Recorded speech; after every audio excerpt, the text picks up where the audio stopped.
Hello and welcome to AFAL Podcasts, the home of objective, up-to-date, independent reporting on Turkey.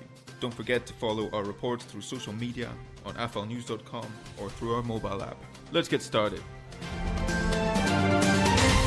Hello, welcome to AFAL Podcasts. I'm Hala Akay. Today we want to discuss what has been happening in northern Syria since the start of a Turkish offensive last month against Kurdish-controlled territories along the Turkish border. Our guest is Marco Ansaldo, Istanbul-based senior correspondent of Italian daily Repubblica, covering Middle East. Welcome and thanks for joining us. Thank you. Thank you to you, Hale.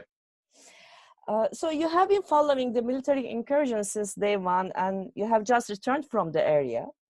Can you tell us? Yes, right. I've been there approximately more than 1 month. Mm-hmm. And can you tell us what has happened during that 1 month and how is the situation now in both sides of the border? Yes, of course. It was a really interesting and also difficult period, especially for the people over there. We had the news coming from. I was on the border, but of course on the Turkish side, it was impossible to cross in if you are not embedded with the army. But of course, we had contacts on the other side and reports coming from people there. And well, the situation was really bad and difficult. I was leaving from Gaziantep to all those towns in front of the border, like Suruc, like Akçakale, like Ceylan Pinar. And of course, on the other side, it was really clear that the incursion, the bombs, the killings, the military confrontation, it was really hard. And therefore, to me, it seems I covered several wars during my years as a journalist and in all countries, in all continents. To me, exactly now, this area of the north of Syria, it's the most explosive area right now in the world. Potentially is the most dangerous one. Mm-hmm. Mm-hmm. So, in fact, the military operation ended just in 9 days after Turkey made 2 separate agreements with the United States and Russia. And in fact, both agreements required the Kurdish-led Syrian Democratic Forces to withdraw south from the areas along the Turkish border. So are those truces working? Well, of course, it was clear that at the beginning, the ceasefire was really difficult to maintain, to be maintained. Later on, it seems that, of course, the bombing and the military confrontation was less hard. Look, the difficulty now is that reporters and journalists are out of the area. Mm-hmm. So they are not watching and testifying exactly what is happening. And what is happening after the first period of military confrontation, history tell us that is much. There can be a lot of cruelty, a lot of hidden and wild confrontations that unfortunately reporters and journalists could not witness. So we don't know exactly what is happening over there, apart of officially statements. But it seems that now, anyway, the ceasefire, let's say the military confrontation between armies, and I mean the Turkish army and the Syrian army, are of course less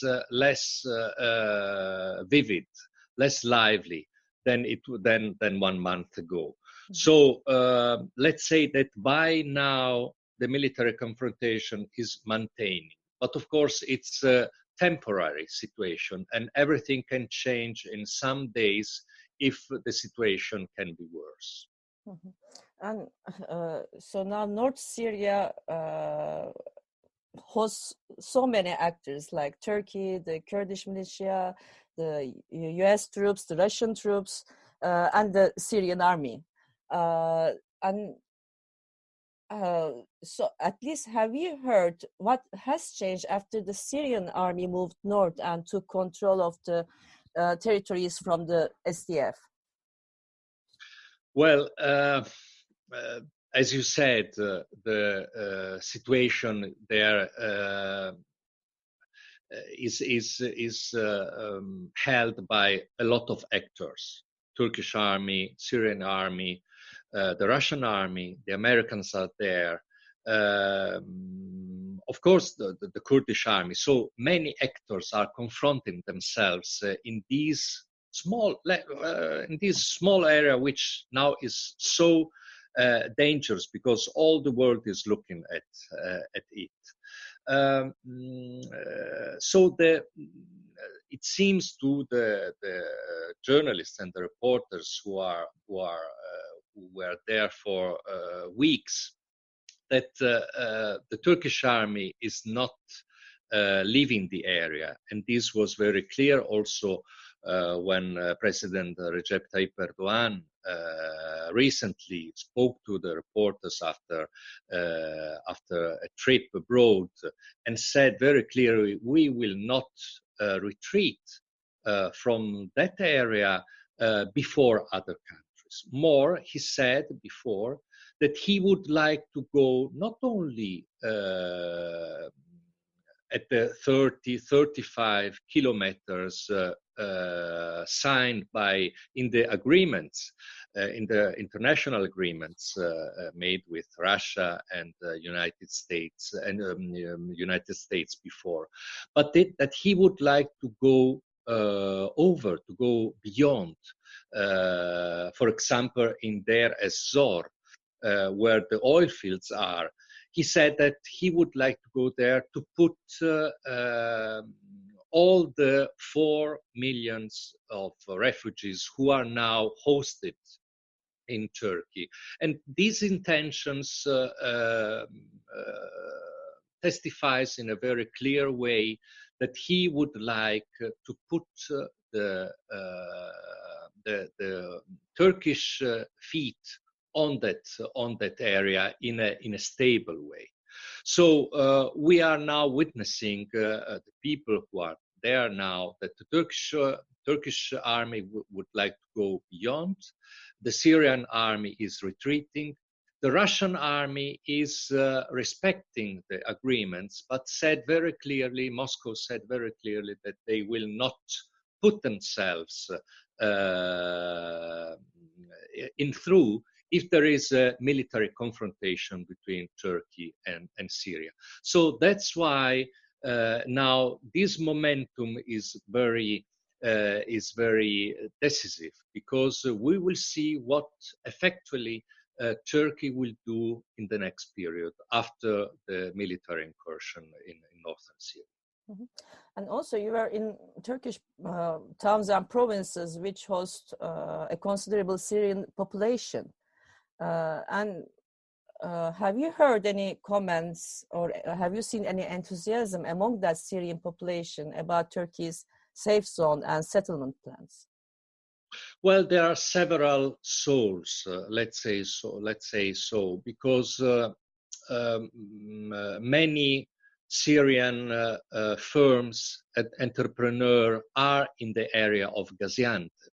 So many Arab people are over there working, helping or be helped.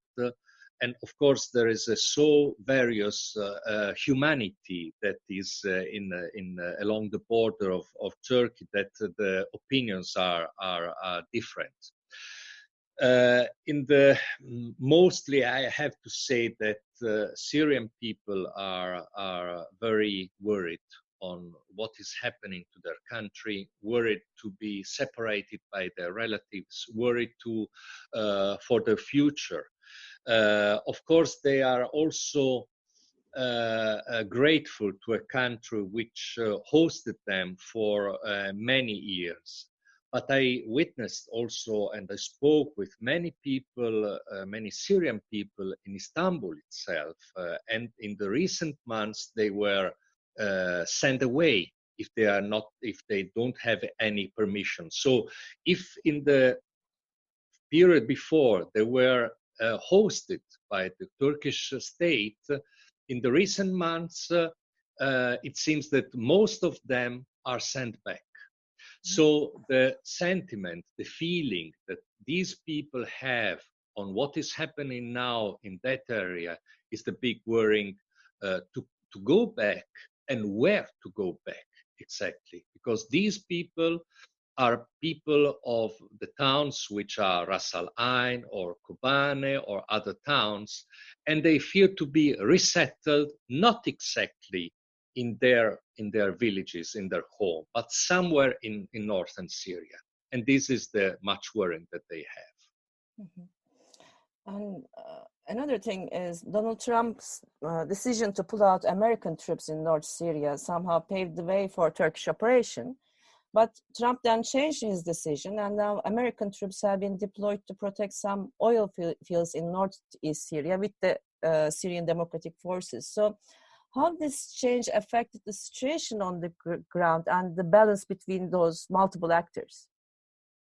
Well, what is happening now, what happened in October and November came up from the Trump decision to step back their Marines from those areas. It was a move that was in a way announced and expected, but when effectively it came up, then it came also the Turkish incursion, military incursion in northern Syria, and everything was messed up. What happened then, maybe somebody at the Pentagon, somebody also in the White House, somebody at the State Department in Washington spoke to the president, and after some days he decided not to retreat entirely his troops, but to send them to protect the oil fields. And this is happening in Syria, but it's happening also in Iraq, where mostly of the oil is cultivated. So this, of course, is another way of mixing up the whole issue, because Americans effectively are there. And this is also a sign on how is now confused not only the situation, but the political American aim, the political vision on the Middle East area. And this is, of course, another motive of worrying for the whole area, not only for northern Syria. Mm-hmm. And also, since the start of the operation, many reported about civilian suffering. Many Kurds have been displaced. Turkey now claims some of them has returned. But some even accuse Turkey of aiming ethnic cleansing of Kurds or trying to change the demographics in North Syria. So what has been happening to civilians, and particularly what role the Turkey-backed Syrian rebels, rebranded as the Syrian National Army now, have played in those incidents? Look, what happened, it was really cruel against the Kurdish population, which are suffering because, of course, their defense, their military defense, agreed to retreat. So what is happening now to the population, to the Kurdish population, is unknown. Because especially they are now in the hands of the militias, and the militias are uncontrolled, and this is potentially very bad. Um, then another issue is what Europe and America are thinking about the Kurdish army. There is a sort of, let's say, semantic difference regarding the words, because for Europe and for USA, the Kurdish army are, let's say, defense people or guerrilla or rebels or the legitimate Kurdish army, but they are not terrorists as the Turkish army is considering them. So this is a decisive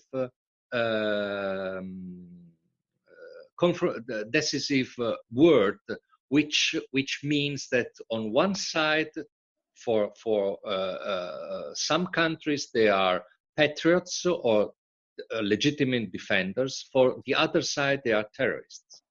So this is now the big quarrel regarding that area. These army, these rebels, these patriots are retreating themselves. The people over there are not protected by, let's say, by the militias or by the Turkish army. I'm doubting. And they feel, of course, alone and with the possibility to be dispersed, to be pushed out from their villages, as much as the Turkish troops are going on their territory. And so this is the big quarrel that we are trying to testify. And what is also very worrying is the silence that is coming from the world. Of course, newspapers, medias, TV sites are reporting what is happening there. But there, the world is so full of problems, and after we know big headlines and titles in the newspapers, then the attention of the world is going to other inner problems. But there is a big problem, a new problem that is very worrying, that is potentially inflammating the Middle East and worrying so many people. We should not keep our eyes shut on this area and on the problems that can come out in a very few weeks. And also, in fact, most of the towns along the border, on the Turkish side of the border, are mainly Kurdish towns or like provinces like Antakya, which has a very diverse population. And in fact, since the start of the military operation, the Turkish government also escalated the crackdown against the Kurdish political movement. So mayors of many southeast towns along the border have been removed, and government-appointed mayors have replaced them. So how is the situation on the Turkish side of the border? So you mentioned Antakya, and Antakya is the town which is the big town near to the place where Abu Bakr al-Baghdadi, the founder and chief of Daesh, was taken and captured in a way by the Delta forces, as President Donald Trump said. And of course, the situation there is very worrying. Plus, if you are considering that not only these 30 measures in Kurdish towns, but we have to consider the tens of other mayors and administrators who in the last years were taken away from their job which they held legitimate during elections. So this also is a big worrying that the people over there are suffering. Especially in Europe, there is a lot of attention on the Kurdish administrations, on how men and women are together administrating towns or parties. We have seen in the recent past and also now how, for example, the Philo-Kurdish party, the HDP, is administrating in his inner locations. And so this is considered like a model in Europe, a new model that, of course, can have some things that are not perfect, that are not really democratic. But, for example, to have a completely parification between men and women in the army, in the politics, this is very good.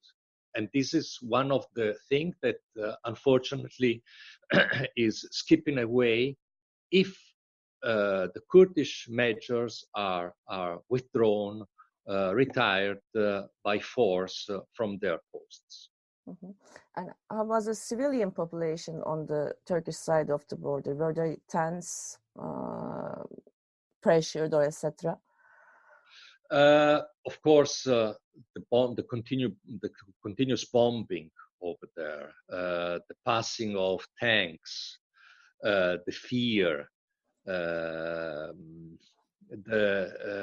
rumors, the big threat that was coming from some kilometers just out of the border was very worrying. Was worrying the population very much. Of course, on the Turkish side, they felt in a way protected by the army. But you cannot know exactly how much this protection can be effective, how much this situation can be maintained. And of course, in a situation in which many European and world tourists are going to Istanbul or to the marvelous location in Anatolia or in the Northern Sea, or also in the southeast. I remember them, so many, and so worrying for this situation. Now this is very bad. I saw many in Gaziantep, for example, so many Turkish tourists going there. It's a marvelous town, but of course, to go from there on along the border, it's a very terrible situation for the Turkish people and the Turkish population itself. Mm-hmm. And so finally, if we return to your answer to my first question, you said North Syria is right now the most explosive place in the world. And so what are your predictions? I mean, what can we expect to happen in the coming months in that area?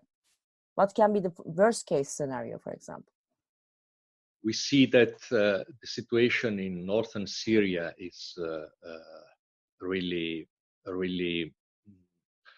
not solved. It's just begun what happened.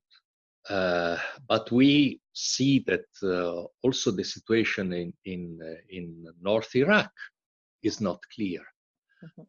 There are protests, there are social problems, political problems coming up.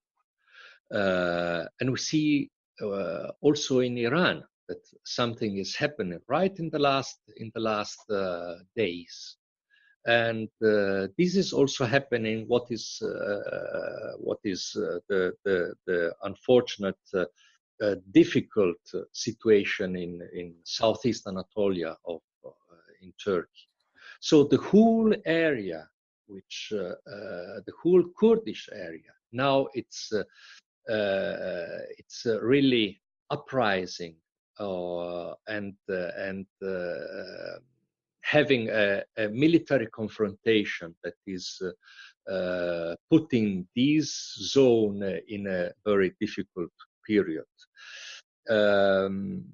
What happened right now in northern Syria is just the beginning of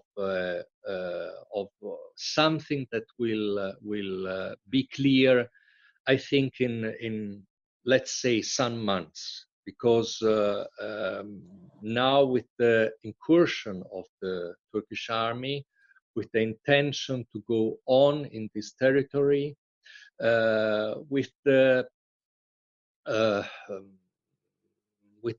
American army, who is just protecting their old fields of the Conoco company, the Russian army, who are not intervening in something, if something worse can happen between the Turkish army and the Syrian army. Well, this is really worrying for the Kurdish people and for the whole area. That's why I feel that this situation, which is clearly not solved, can be something can happen in the next period, which will lead the Middle East to a new fire, which we not deserve, and which the people over there surely are not deserving. Thank you very much, Marco Ansaldo. Thank you, Hale. And thanks everyone for listening us. Goodbye.